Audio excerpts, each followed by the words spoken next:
Olá meus amigos, sejam todos bem-vindos a mais um vídeo aqui no canal. Para quem não me conhece, meu nome é James Limões. Estou aqui hoje para ter um encontro com a nossa amiga Cristiane. Ela é uma brasileira, ela mora cá em Nacala Porto e vocês vão saber como é que ela vive ou como que é a vida dela, sendo que ela é uma estrangeira e como é que ela lida com viver em Moçambique. É nesse vídeo que vocês vão acompanhar tudo. Agora, bora já o vídeo.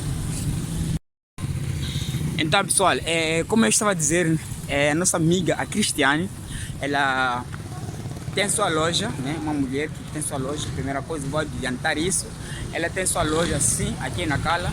E a loja localiza-se essa área aqui, que vocês podem ver aqui. E é nessa loja aqui que vocês estão a ver aqui. Uma loja que tem muita coisa. Ele vai explicar quais são as coisas que ela vende aqui na loja. E eu já vou estar aqui a entrar, né? Estarei aqui a entrar. E vamos encontrar essa mulher. Para começar, aqui na entrada. Nossa, eu estou vendo aqui muitos livros aqui. Aí, gente. Está aqui a nossa amiga Cristiane. Boa tarde. Boa tarde. Como está? Bem. Gente, eu estou muito curioso, porque eu não sei como é que ela vive, cai na cala. E quanto tempo ela saiu do país, né? Vamos lá ouvir, já vamos saudar a ela. Mais uma vez, boa tarde. Boa tarde. Boa tarde. Como é que te chamas? Eu sou Cristiane. Que? Cristiane Maia. Sou brasileira, como é possível, acho, perceber no meu sotaque, né? É. Muito bem. E estamos aqui na Cala já há 6 anos. 6 anos? 6 anos. Meu Deus! Quase uma nacalense. Já fala macua, língua local? Bacana, bacana. Bacana. Bacana. Gente! Então, a gente quer saber, a dona Cristiane, olha, muitos amigos procuram saber, será que na tua cidade tem um brasileiro? E alguns deles fazem seus negócios aqui, tem suas lojas, igual a Cristiane. Então, Cristiane, me explica como é que, o que vende aqui na loja? Então, essa loja em específico é uma livraria, né?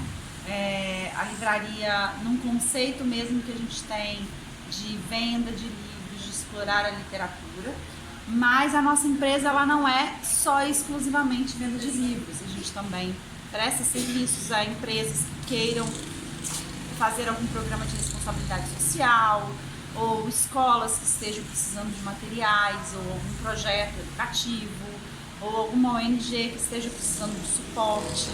A gente se orgulha de ser especializado em literatura moçambicana. Então, 85% talvez do que vocês veem aqui é produzido em Moçambique. Então, a gente tanto livros para adultos quanto livros para crianças, produtos, jogos, puzzles. Então, a gente faz um esforço em encontrar aquilo que é produzido localmente. E isso acaba se concentrando muito na região sul ou na região centro, né? Maputo, Sofala, Ponta de Beira. E faz esse exercício de trazer esse material para o norte, proporcionando um acesso um pouco mais fácil, um pouco mais simples e que no fim acaba sendo mais barato, porque você trazer um livro via aérea o custo é muito alto, Pois. E como a gente faz uma estratégia, um programa de transporte, a gente traz uma quantidade um pouquinho maior, isso acaba diminuindo o custo, que também diminui o custo do acesso para a população. Então é um pouco isso que a gente faz. Democratizar o acesso à leitura e a produtos moçambicanos no norte do país. Uau! Esse eu não sabia. É verdade. Esse eu não sabia. Então, aqui pode vir alguém, um aluno, vir e... Sim, o nosso espaço, eu brinco que o nosso espaço é dividido em 3 partes, né? Essa parte onde eu estou, que é a nossa sala de leitura. Então a gente tem livros que foram doados tanto por pessoas físicas quanto por bibliotecas ou por editoras. editoras, ou mesmo pela gente, né, pela luta educacional, como alguns outros títulos que foram doados pelos autores. Então eu estou aqui mesmo com 2 livros que foram doados por autores que se sensibilizaram pelo nosso trabalho e resolveram fazer essa doação. Todos os dias, sem exceção, nós temos crianças e jovens que vêm, se sentam aqui nessa esteira e se deliciam com a literatura, com jogos ou com produtos. E aí nós temos uma outra parte, que é justamente a parte da livraria. Então, se você for para aquele lado, você vai ver que a gente tem literatura, né? Então, eu tenho uma estante exclusivamente de livros moçambicanos para adultos, alguns jogos, alguns materiais produzidos em Moçambique e livros para crianças. E é uma livraria como deve ser. A pessoa chega, olha, seleciona, paga e leva o livro para casa. E depois lá atrás, que infelizmente a gente não consegue mostrar hoje, tem o nosso escritório, que é o nosso quartel general e que funciona justamente para a gente realizar os planejamentos das nossas atividades. Sejam atividades de consultoria, que a gente executa para as empresas, onde a empresa precisa fazer algum projeto de desenvolvimento das equipes, ou a empresa quer fazer algum trabalho de responsabilidade social junto a alguma escola, junto a alguma comunidade. A gente desenvolve esse trabalho junto com a empresa e vai executar na comunidade. Ou seja, os programas que a gente faz também como nossa responsabilidade social. Então, são os projetos de contação de história nas escolas, são as feiras de literatura e as feiras de livros que a gente faz nas escolas primárias e secundárias, nas comunidades, nos centros de saúde, enfim.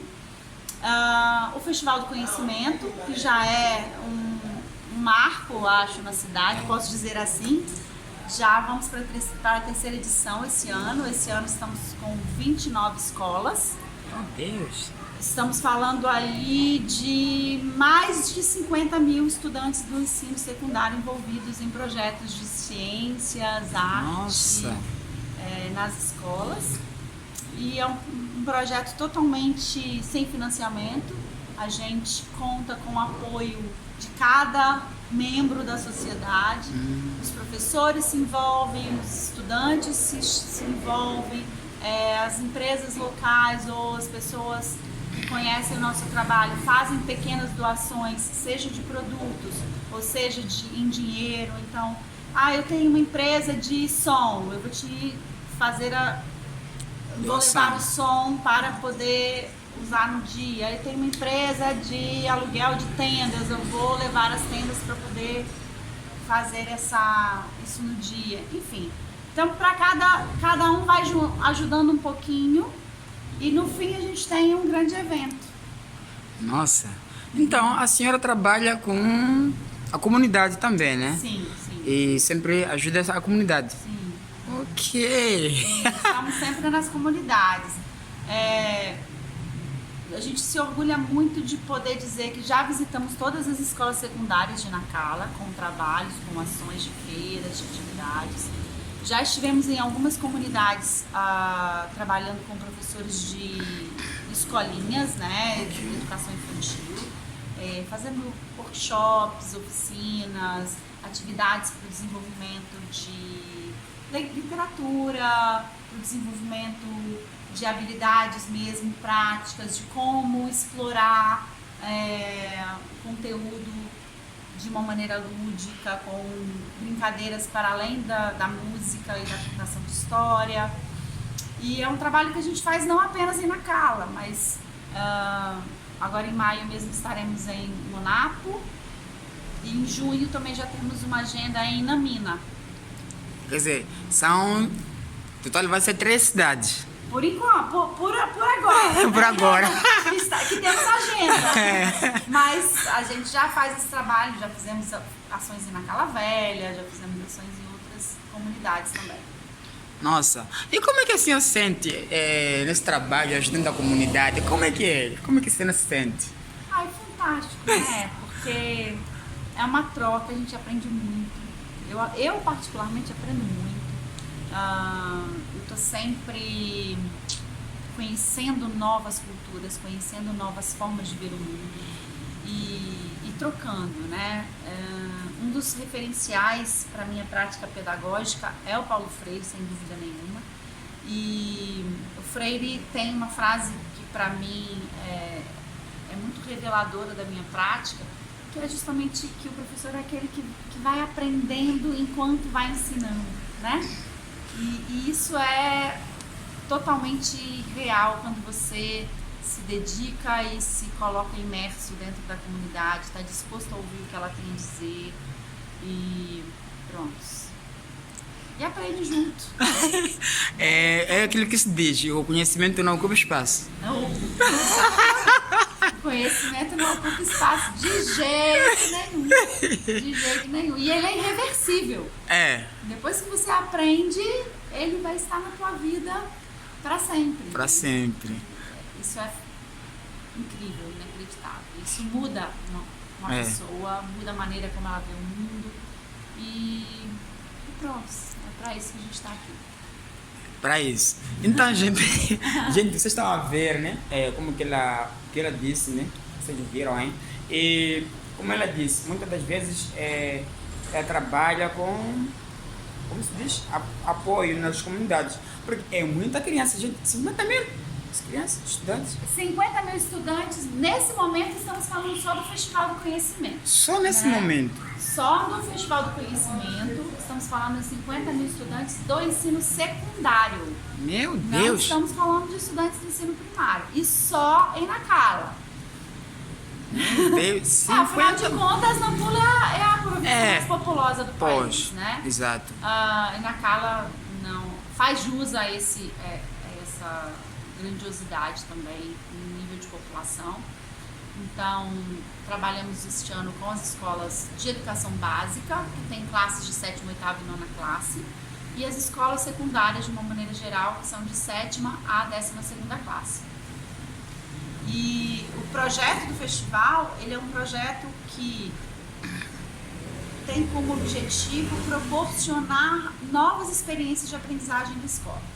Então, esses professores, eles vão incentivar os estudantes lá na escola a produzirem novos projetos, a experimentarem novas aprendizagens, seja na área das ciências naturais, seja na área das ciências humanas, seja na área das artes. E esses meninos vão construir protótipos, esses meninos vão fazer experimentos químicos, eles vão construir maquetes com representações de locais onde eles têm referência e circuitos elétricos e, enfim. O ano passado, por exemplo, o trabalho de destaque na categoria criatividade foi uma produção de cola feita a partir da mandioca. Cola para colar os trabalhos, cola para fazer as atividades. Então, o jovem desenvolveu uma cola à base de mandioca e apresentou, né, no último dia, que é o dia da culminância, onde esses jovens que foram selecionados nas escolas, né, depois de 3 meses de trabalho nas escolas, seleciona seus trabalhos e a gente tem a culminância num dia, que este ano será 19 de julho, onde todas as escolas participantes reúnem os trabalhos selecionados e vão apresentar. A comunidade está convidada sempre a estar lá e participar e estar presente, conviver e aprender. Os meninos apresentam danças, teatro, música e tem a oportunidade de discutir ciência, matemática, história de uma maneira simples e mais efetiva. Gente, uma coisa que me chamou muita atenção aqui, nessa conversa que estou aqui com ela, então, gente, como eu estava a dizer, algo que me chamou muita atenção, como que esse rapaz, esse jovem, conseguiu fazer essa cola de mandioca? Porque E eu não vou saber te explicar. Mas como é que ele veio?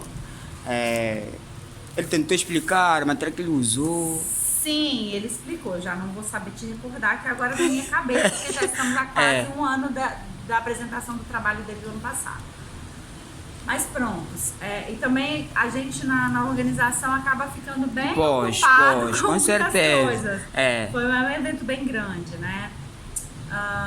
Mas foi um trabalho de pesquisa que ele fez junto com o professor orientador. Ok. Então todos os jovens, eles têm a opção de fazer o trabalho individualmente, mas a gente estimula que esse trabalho seja feito em grupo de até 5 crianças, onde eles vão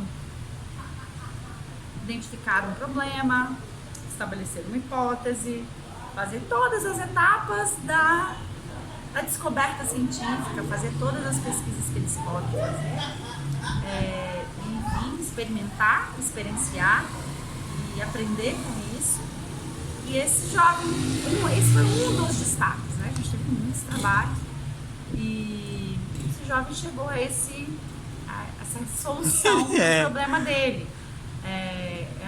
Inclusive um jovem de uma escola de uma região quase que rural, né? É um jovem da escola de Mochilipo. Ok. Então, para quem é daqui de Nacala, Conhece. sabe que Mochilipo é bem longe. Muito longe. É fácil de chegar. A escola tem um acesso bem difícil. E prontos, quem vive naquela região tem dificuldade de acesso, não é possível, não tem chapa para sair lá da cidade e vir para cá. E comprar cola é um pouco complicado, né? Sair de lá para vir à cidade. E já a mandioca é um material que eles têm Que eles usam muito, né? Tem muito acesso, porque é o que eles plantam. E nem sempre a mandioca tá numa boa qualidade de consumo. Pois. E para não ser desperdiçada, houve-se essa experimentação, tinha hipótese por conta das aulas de química, do uso do amido e de ter visto algumas coisas das experiências da cola feita com a farinha de mandioca, né? A farinha de trigo, aliás. E ele quis experimentar com a mandioca e funcionou. Funcionou.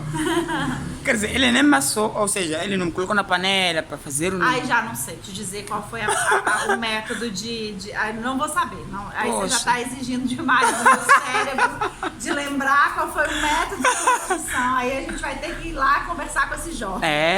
Porque não sei. Ok, mas é muito bom aprender. É muito bom. E eu vi uma vez aqui um livro. Tem livros estrangeiros aqui no Brasil? Eu vou dizer que eu tenho poucos livros do Brasil aqui. Pouquíssimos.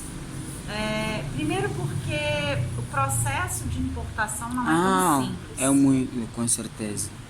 Segundo porque a gente tem, obviamente, o nosso objetivo, que é ter material moçambicano, né?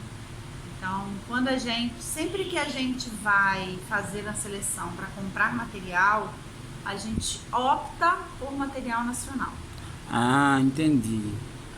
E aí o material brasileiro, o material português, ele é sempre uma segunda opção e eventualmente é aquilo que a gente não pode encontrar aqui.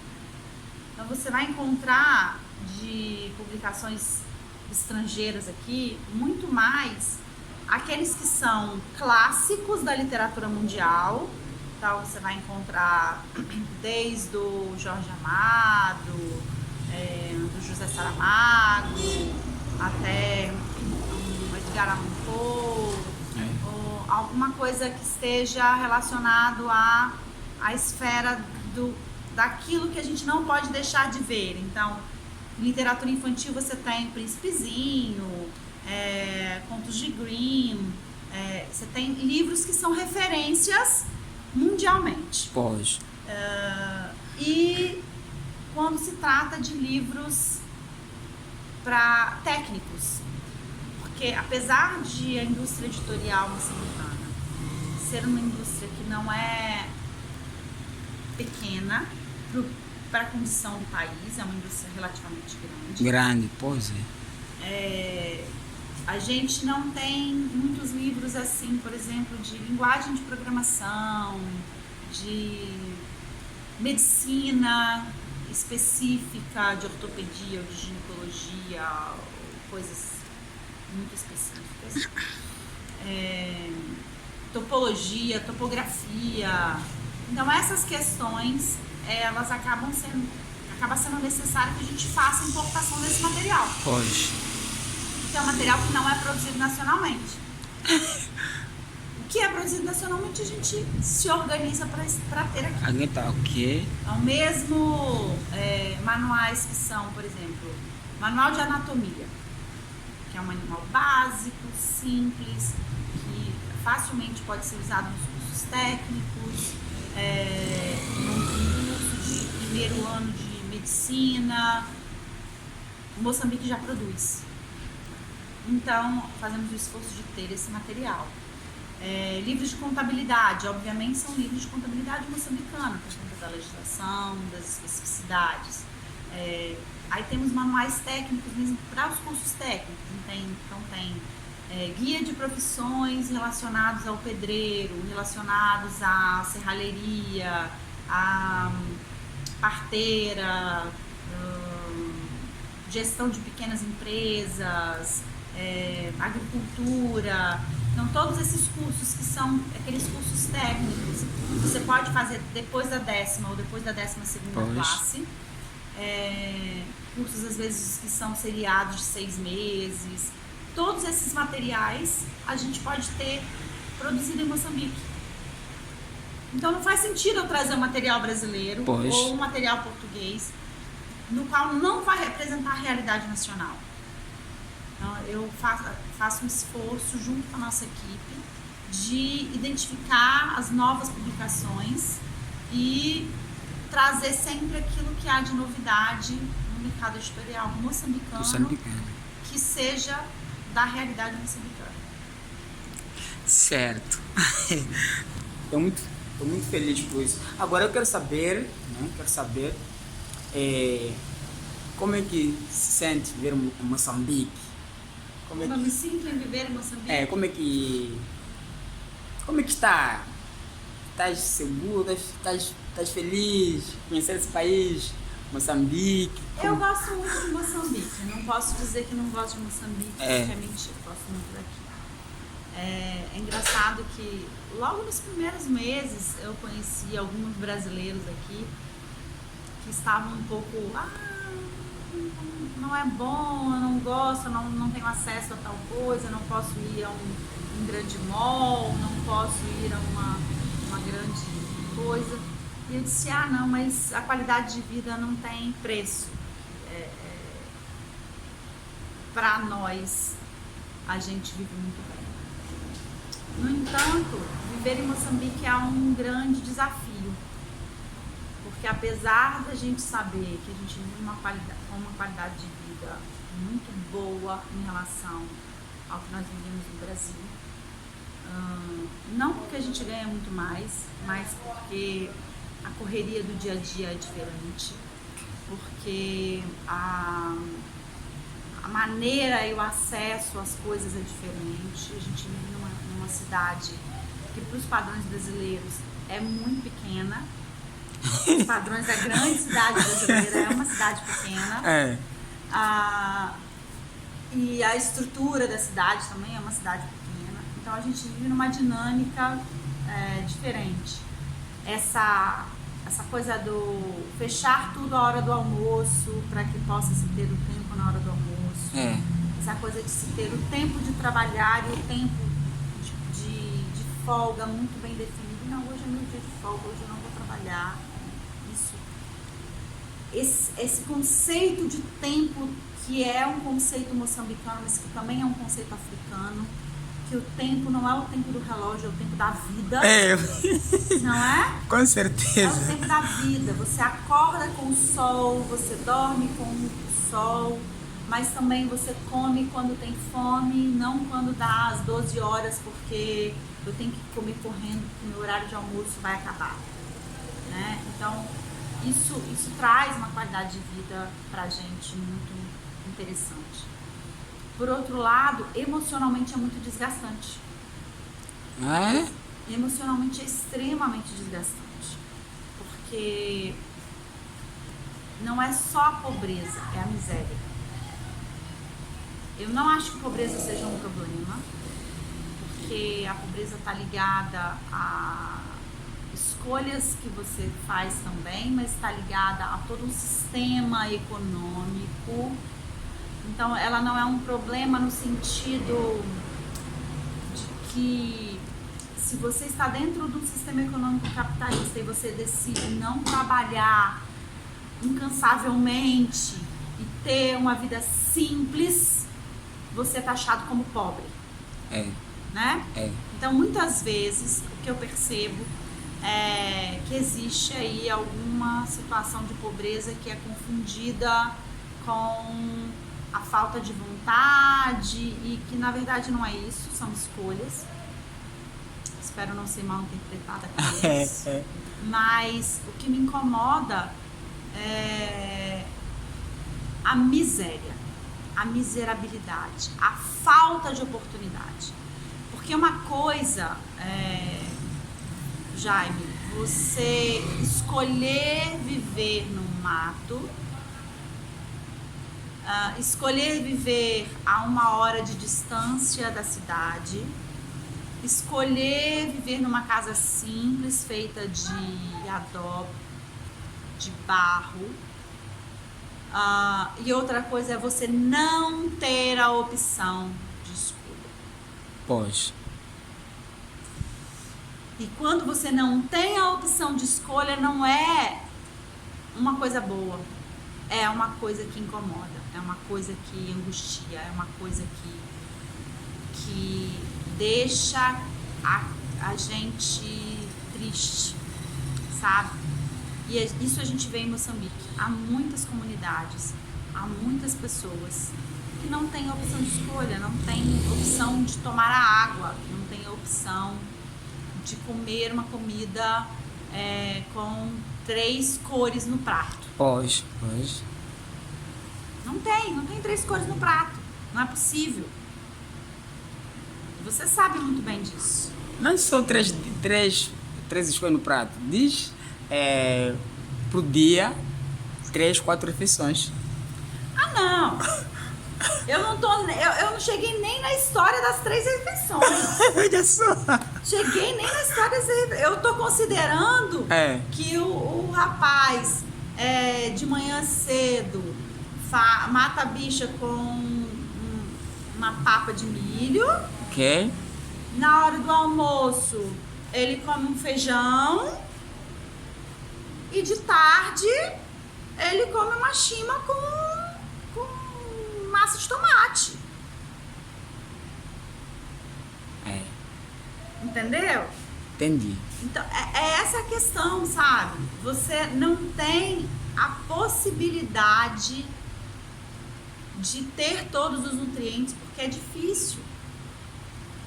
O quiabo, que é barato, o quiabo é barato. Concorda comigo? Concordo. Muito bem. Mas não é acessível a todo mundo. O quiabo é a comida que você vai fazer no domingo com o pé da galinha para fazer um refogado de pé de galinha com massa de tomate e quiabo para comer com a chima. Não é? Mas é a refeição de domingo, não é a refeição do dia a dia. Não é. Tô falando alguma mentira? Não, é verdade. É verdade, com certeza. Então, assim, isso é triste. Isso é muito triste. E isso traz um desgaste emocional pra gente. Pra quem se importa. Pra quem tá ali preocupado com o desenvolvimento das pessoas. E aí a gente fala assim, é só da comida. Não é só da comida. Não é só da água. Porque quando você encontra um professor de ensino secundário que diz pra você que o primeiro livro da vida que ele tocou na vida dele foi no 2º ano do ensino secundário, da 11ª classe. e foi um livro de matemática da escola, um manual escolar da escola, isso é uma coisa assustadora. Uma criança passar toda a vida escolar sem tocar em um livro. Verdade. É assustador. Assustador. O professor de escolinha não sabe o que é um livro de história. Não sabe o que é uma fábula. Não sabe o que é um conto. Então, assim, o Moçambique, algumas vezes, no meu pouco entendimento, na minha pouca vivência, que eu acho que 6 anos são muito pouco, às vezes tenta se incorporar no mundo capitalista, mas isso está sendo extremamente cruel, porque ele não tem mecanismos para isso. Ele está sendo a bucha de canhão, ele está sendo totalmente explorado, assim, sabe? Na dinâmica internacional. Isso é triste. Isso é desgastante. Então, às vezes a ignorância deixa a gente mais feliz, né? Quando a gente ignora todas essas razões, todos esses problemas, todos esses contextos internacionais, todas essas coisas, a gente... Pronto. Parar de falar, senão daqui a pouco eu vou ser deportada. Então, me diga uma coisa, como é que quando chegas, como é que as culturas, né? Sendo que Brasil e Moçambique é muito diferente a cultura. E como é que você fez? Quanto tempo você levou para poder se acostumar com a alimentação moçambicana? Como é que... Engana-se quem pensa que a cultura brasileira e moçambicana é muito diferente. Sério? Engana-se quem pensa que a alimentação moçambicana e brasileira é muito diferente. Obviamente, há traços que são específicos. Mas a mandioca é americana, não é moçambicana. Os índios brasileiros plantam mandioca antes dos moçambicanos saberem o que é mandioca. Sério? O plantio de mandioca nasce na América. Quem traz mandioca para Moçambique são os portugueses. Não sabia.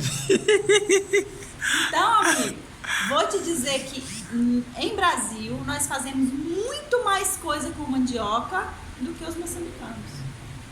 Então, para nós, ok, eu vou ao mercado, vou ao Juma, escolho minha mandioca, faço minha mandioca cozida, faço minha mandioca frita, faço meu ensopado com mandioca, e vivo feliz.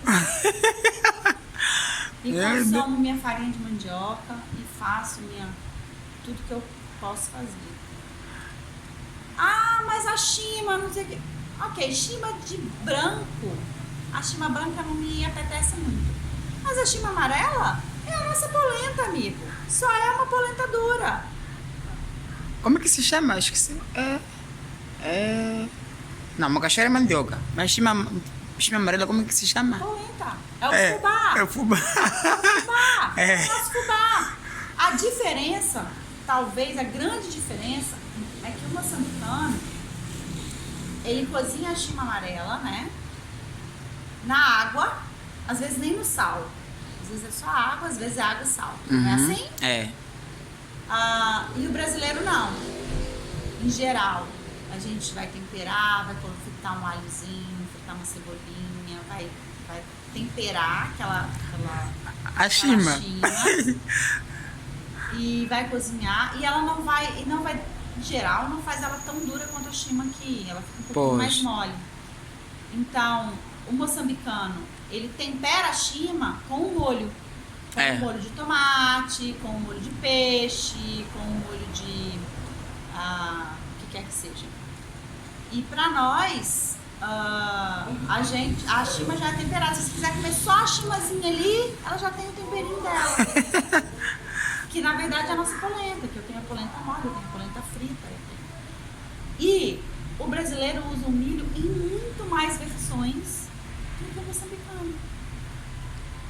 Então eu vou lá, eu compro a minha farinha de milho amarelo, eu faço o meu bolo de milho, eu compro a minha mandioca, eu faço meu bolo de mandioca, com coco ralado. E é isso. Então... Entendeu?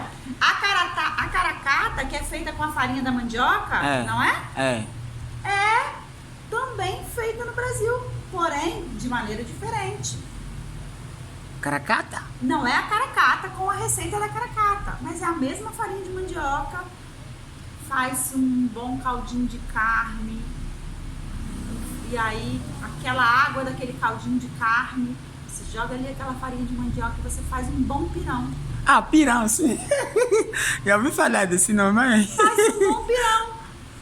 Nossa. Que nada mais é do que a farinha de mandioca que se usa para caracata. Então, se você pensa assim, é uma coisa extraordinária. Não, não é nada extraordinário. O pé de galinha come-se no Brasil. Não se come na casa do rico da novela. Mas se come no Brasil. Entende? Às vezes a gente tem muita ilusão de que a comida é muito diferente, porque a gente está acostumado com aquilo que passa na televisão. Pois. Mas a população pobre, a população que está na periferia do Brasil, ela não está comendo muito diferente da população muito. É a batata, é a cenoura, as folhas são diferentes. Confesso que uma das coisas que me incomoda muito na alimentação aqui é a falta de folhas. Folhas. A variedade de folhas, na verdade. Pera aí, Cristina. Queres me dizer que no Brasil tem mais folhas do que em Moçambique? A gente come folhas diferentes. Vocês comem muito a folha da abóbora, a folha do feijão. Mandioca. A folha da mandioca. A folha da mandioca se come lá também em algumas regiões do país. Ok. Mas... Tudo bom? Quero buscar os vidros. Desculpa. Sim. E prontos. Então, assim, a folha de mandioca se come em algumas regiões do país. Mas lá a gente tem vários outros tipos de folha. Ok. Então, é um agrião que a gente dificilmente acha aqui. O espinafre é diferente. Outras dinâmicas diferentes, entendeu? Isso é o que me faz falta na alimentação. Nossa, entendi.